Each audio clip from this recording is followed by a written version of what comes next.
जब इस बशर को ज़मीन पर लाया गया था। लाया गया था, ये जब बशर वजूद में आया था, कैसे आया था? पहली बात कि वो कोई माई बाबा आदम और माई हवा, जो एक कहानियां हैं बाइबल से जो चली आ रही हैं, हकीकत को बिगाड़ा गया, वैसे ये वजूद में नहीं आया। ये वजूद में है इर्तिका से, जैसे कोई भी मखलूक वजूद में आती है।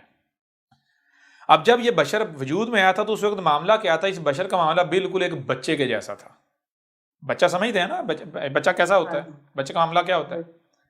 हाँ जी। बच्चा जब दुनिया में आता है तो बच्चे का मामला ये होता है कि बच्चे को जिसने वजूद दिया, बच्चे को जिसने वजूद दिया। वजूद दिया, बच्चा 100% उसका मुख्ताज होता है। और वजूद किसने दिया होता है? एक मर्द और एक औरत ने। ऐसा ही है, हाँ। हाँ जी। एक मर्द और एक और औरत ने। अगर बिलफर्ज मर्द जो है वो उसको हटा भी दिया जाए, वो अपनी जिम्मेदारी से पीछे हट जाता है, ठीक है ना, और बच्चा ऐसी सूरत हाल में दुनिया में आता है कि औरत अकेली है, तो फिर भी बच्चा मुख्ताज किसका है? जो उसको वजूद में लेकर आया। जो उसको वजूद में कौन लेकर आया? बेशक वालिद को, बाप को, मर्द को हटा दिया जाए, औरत तो है ना, हाँ जी। ठीक है ना। हाँ, ये बात की है जी, अगर औरत की माँ की डेथ हो जाए तो सारी बात है भाई, फिर भी बच्चा तो मुख्ताज ही रहेगा ना। जी। जो वजूद में लेकर उनकी उनकी जगह कोई दूसरा लेगा या नहीं लेगा? बिल्कुल।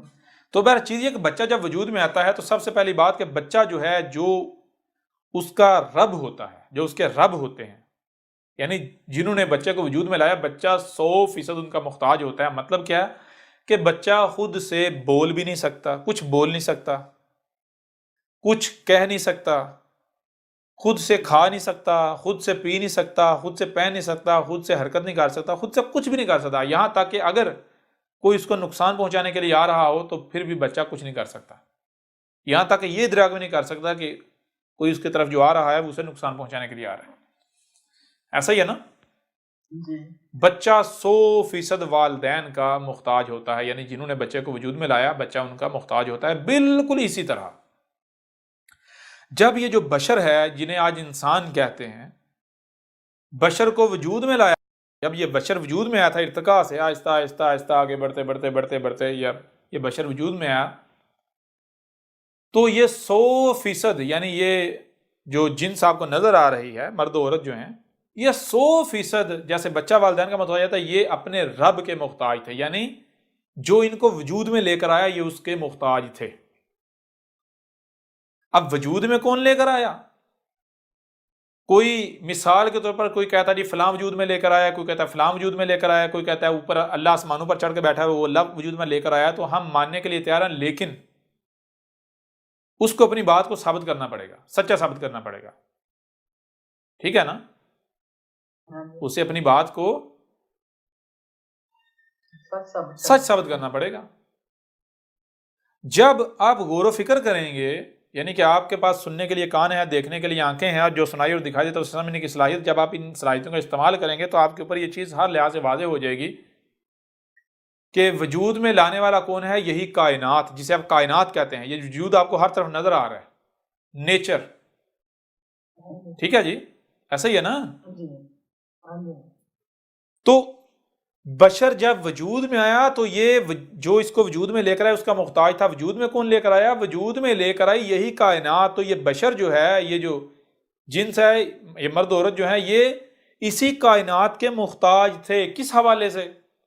ये बोल भी नहीं सकते थे। ये बोलने का मतलब क्या है? देखें, बच्चा जो है, बच्चा ऊ आ ये आवाजें तो निकालता है ना, हाँ जी। आ ऊ हलक से, यानी कि ये साउंड तो प्रोड्यूस करने की सलाहियत रखता है ना। हाँ जी। लेकिन बच्चा इस साउंड में मैसेज मैसेज फीड करने की सलाहियत नहीं रखता। मतलब क्या है? मतलब ये जिसे अब लिसान, ये जबान जो है, ये जबान देखे हैं, जबान जो है, हाँ जी। बच्चा इस जबान का जो फंक्शन है ये नहीं जानता कि ये जबान कैसे फंक्शन करती है। बच्चा इस जबान से सिर्फ एक ही काम ले रहा होता है और वो कहता टेस्ट, जायका, ठीक है ना, ऐसा ही है। हाँ जी। अब क्या होता है कि जैसे जैसे बच्चा बड़ा होता है जैसे जैसे बच्चा बड़ा होता है तो बच्चा क्या है, बच्चा फिर वो बोलना सीख जाता है। बच्चा कैसे बोलना सीखता है, गौर कीजिएगा।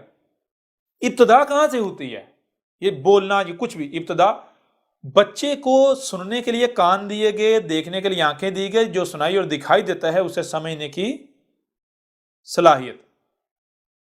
समझने की क्या दिया गया, समझने की सलाहियत दी गई उसको। सलाहियत दी गई। अब गौर कीजिएगा, ऐसा नहीं होता कि एक बच्चे में समझने की सलाहियत कम है और बड़े में समझने की सलाहियत ज्यादा होती है, नहीं।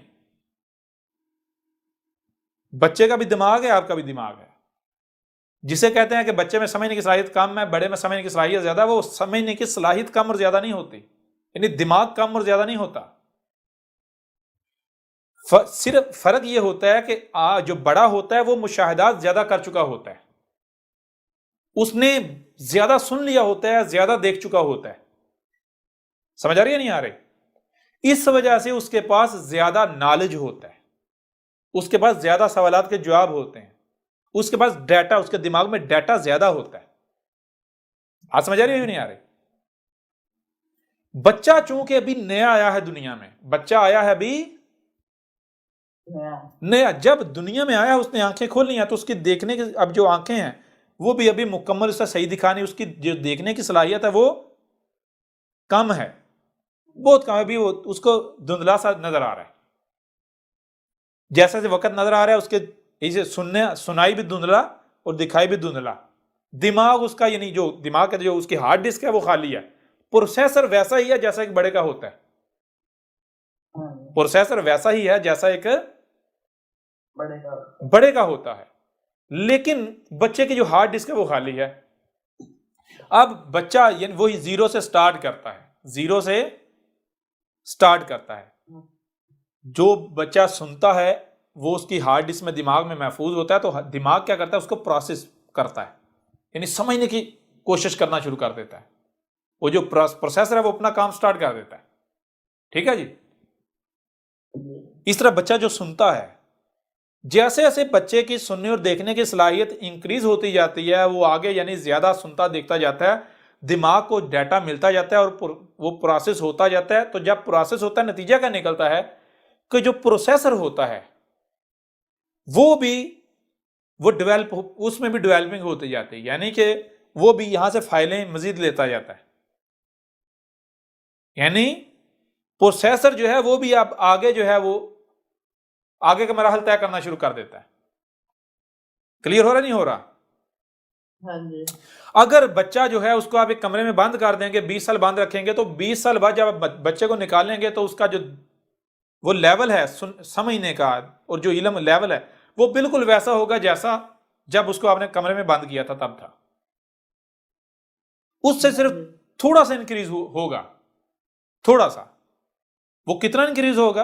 वो सिर्फ इतना इंक्रीज होगा कि जो मसलन वो दीवारों का रंग देखेगा, या वो जो कमरे के अंदर जाकर जो वो उसका यानी कि वो दिमाग उस प्रोसेस करके जहां तक पहुंच चुका होगा, और वो को दूर तक नहीं पहुंचा हुआ होगा, उसका मामला बिल्कुल एक बच्चे के जैसा होगा, बिल्कुल एक बच्चे के जैसा। जैसे एक बच्चे को आप धोखा दे सकते हैं, आप उसे धोखा दे सकेंगे। बात समझ आ रही है, नहीं आ रही? बिल्कुल बिल्कुल। तो बच्चा जो है वो यहां से स्टार्ट करता है। अब क्या होता है, गौर कीजिएगा, जब बच्चा यहां से स्टार्ट करता है तो बच्चा यही ऑब्जर्व करता है। अब बच्चा दूसरों को देखता है बोलते हुए, पहली चीज। दूसरी चीज, अब बच्चा, जब बच्चे को चीजें अच्छी लगती हैं, बच्चे को चीजें अच्छी लगती हैं, वो किसी चीज को हासिल करने की कोशिश करता है, जो उसकी पहुंच में होती है वो तो वो हासिल कर लेता है, वो पकड़ लेता है। जिस चीज तक उसकी रसाई नहीं होती, यानी जिस चीज में, जिस मामले में वो समझता है मैं दूसरे का मुख्ताज हूं, तो वो चाहता है कि मैं इसे बताऊं कि मुझे ये शय चाहिए, मुझे ये शय चाहिए, मेरी ये जरूरत है। अब बच्चा चूंकि बोल नहीं सकता तो बच्चा क्या करता है, बच्चा कोशिश करता है, यानी वो दिमाग जो है वो कोशिश करता है कि मैं ये काम करूं। तो उसके लिए फिर दिमाग क्या करता है, वो जो टूल है वही जबान, इसको इस्तेमाल करने की कोशिश करना शुरू कर देता है। यानी कहते हैं ना वो इंग्लिश प्रैक्टिस मेक पता नहीं बेटर, या इस तरह करके क्या कहते हैं, प्रैक्टिस मेक परफेक्ट। हाँ, प्रैक्टिस मेक परफेक्ट। तो अब दिमाग जो है वो यानी कि ये अब इन टूल्स का इस्तेमाल करना शुरू कर देता है। कोई शुरू से यानी जीरो से स्टार्टिंग होती। पहले ऊ आ ये इस तरह यानी बच्चे भी आपको पता है वो इशारा करते हैं, मोस्टली आवाजें निकालते हैं जी। हाँ जी आहिस्ता आहिस्ता वो डेवलपिंग होती एक वक्त आता है कि वो यानी सारे नाम बच्चे जो है वो सीख लेते हैं, सारा कुछ हाँ जी फिक्रे सीख सारा कुछ सीख लेते हैं।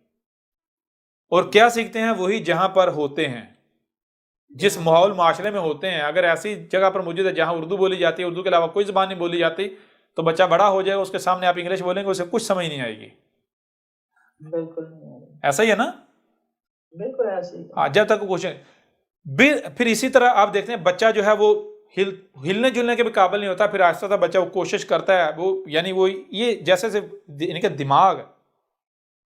दिमाग जो है वो आगे बढ़ता जाता है ना। दिमाग कहाँ से, देखिए स्टार्टिंग कहाँ से होती है, गौर कीजिएगा।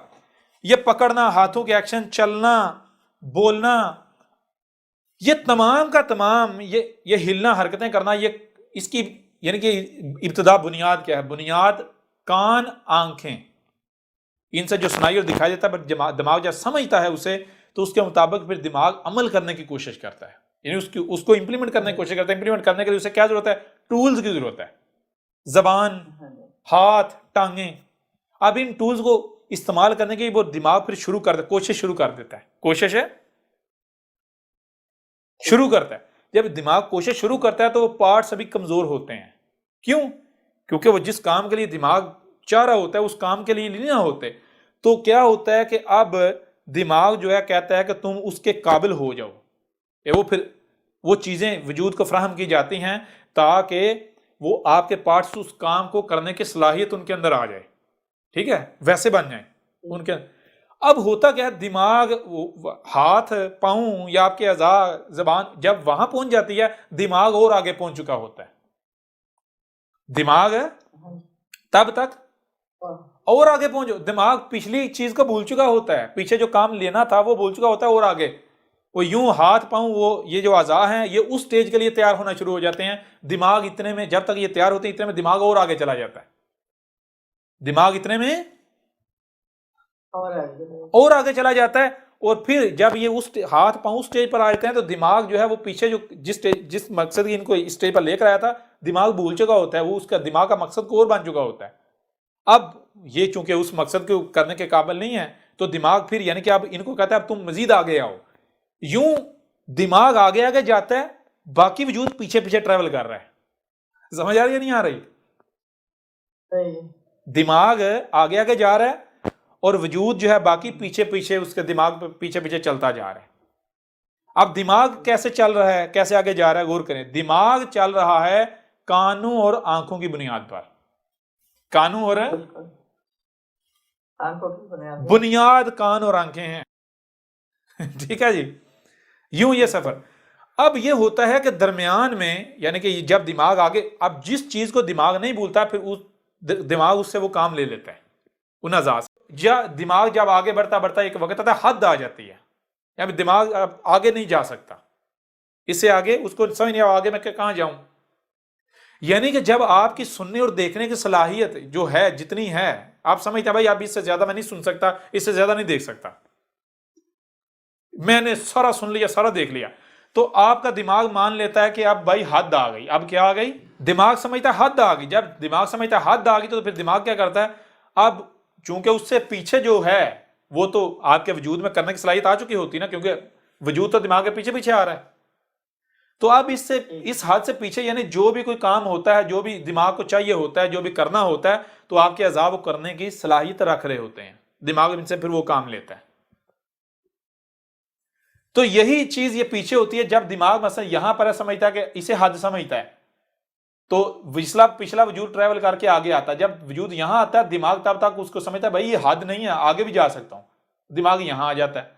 इस तरह आगे करता करता करता मिसाल अगर यहां आया है तो अब ये जो मकसद है ये तो दिमाग भूल गया, लेकिन हो सकता है बीच में कोई छोटा मोटा याद रह जाए तो वो फिर काम ले लेता दिमाग, यानी जो कंपल्सरी होता है जिसको नहीं भूला जा सकता वो काम ले लेता है दरमियान में। यानी वो बच्चा जैसे चीजें ले लेता है, करता है, ऐसा ही है ना। यूं बंदा बढ़ता बढ़ता आगे इस स्टेज पर आता है, तो इस स्टेज पर जब आता है तो क्या होता है तब तक यानी वही आप जबान को जो हिलाने की कोशिश की इस्तेमाल करके तो आप बोलना सीख चुके होते हैं। ऐसा ही है। सही। हाथों से काम करना, इस्तेमाल करना सीख चुके होते हैं, टांगों से चलना सीख चुके होते हैं, कोई भी शय आपकी तरफ आती है आप अपने आप को बचाना सीख चुके होते हैं। ऐसा ही है। हाँ जी। पहनना, ये सारा कुछ सीख चुके होते हैं। हाँ जी। बिल्कुल इसी तरह हुआ कि जब ये बशर जो था, ये जो जिन्स है, ये मर्द औरत जो है, इनको जब दुनिया में लाया गया, इर्तिका से जब ये आए, तो इनका मामला एक बच्चे के जैसा था। ये 100% नेचर के मुख्ताज थे। 100% नेचर के होता है। नेचर के मुख्ताज थे। ये चलते कैसे थे? ये चलते थे अपने पांव और हाथों के बल पर। हाथों का वैसे इस्तेमाल नहीं करते थे, ये हाथों के बल चलते थे, जैसे बंदर चलता है, बिन मानस चलता है, देखते हैं आप। हाँ जी। हाँ जी। अच्छा, ये क्यों? क्योंकि ये चूंकि इर्तिका से आया, तो ये चीज इसके अंदर थी। ठीक है, जैसे बच्चा लेटा रहता है, तो ये जब इर्तिका से इस स्टेज पर आए थे, तो ये उस स्टेज पर ये इस तरह, यानी कि इन्होंने ये इस तरह हरकत करते थे। बाकी इन हाथों से ये कुछ कर नहीं सकते थे सिवाय चलने के। सिवाय चलने के ये इन हाथों से कुछ कर नहीं सकते थे। लेकिन हुआ ये कि आहिस्ता आहिस्ता यही इन्होंने, जैसे बच्चा सीखता है जो सुनाई और दिखाई दे उसे, इसी तरह इन्होंने भी मुशाहिदात करते करते, ऑब्जर्व करते करते सीखते चले गए। अब यानी कि ये क्या हुआ? सीखते चले गए।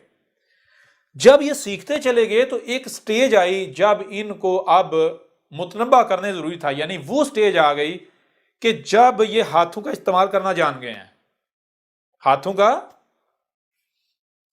इस्तेमाल करना जान गए। इस्तेमाल करना जान गए हैं। अब आपको पता है कि सिर्फ हाथों का इस्तेमाल करना नहीं जान गए, जब हाथ इस स्टेज पर पहुंचे हैं तो टांगे, दिमाग, ये सारी, यानी कि सारी चीजें उस स्टेज पर आ चुकी हैं ना। हाँ जी। सारा वो भी डेवलप हो चुकी हैं। हाँ जी। अब इस स्टेज पर इसको इस रहनुमाई की जरूरत थी। तब सबसे पहला जो है वो रसूल बेस किया गया कि देखो कि जब अब तुम्हारे अंदर, यानी कि तुम यहां इस स्टेज पर आ चुके हो, तो लिहाजा अब क्या है कि छेड़छाड़ नहीं करनी, इन हाथों का इस्तेमाल फजूल में नहीं करना। ठीक है। इसको बताया कि देखो जानो, अब चूंकि तुम इस स्टेज पर पहुंच चुके हो, तो जरा गौर करो, देखो ये जो कुछ तुम्हें नजर आ रहा है, ये क्या? ये एक ही वजूद है। ये एक, इसकी मिसाल वही मशीन, एक वजूद है ना, एक जैसे मशीन होती है। तो बताया जो भी जाहिर है ये कुल का कुल नहीं है, बल्कि इसके बरक्स बातिन भी है। और फिर जो जाहिर तुम्हें नजर आ रहा है ये दो तरह का है।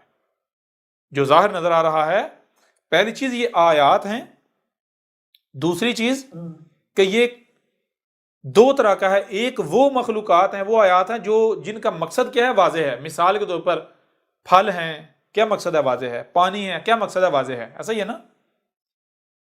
खाने पीने की अशिया, या अगर सफर करना है, इधर से उधर जाना है, चलो,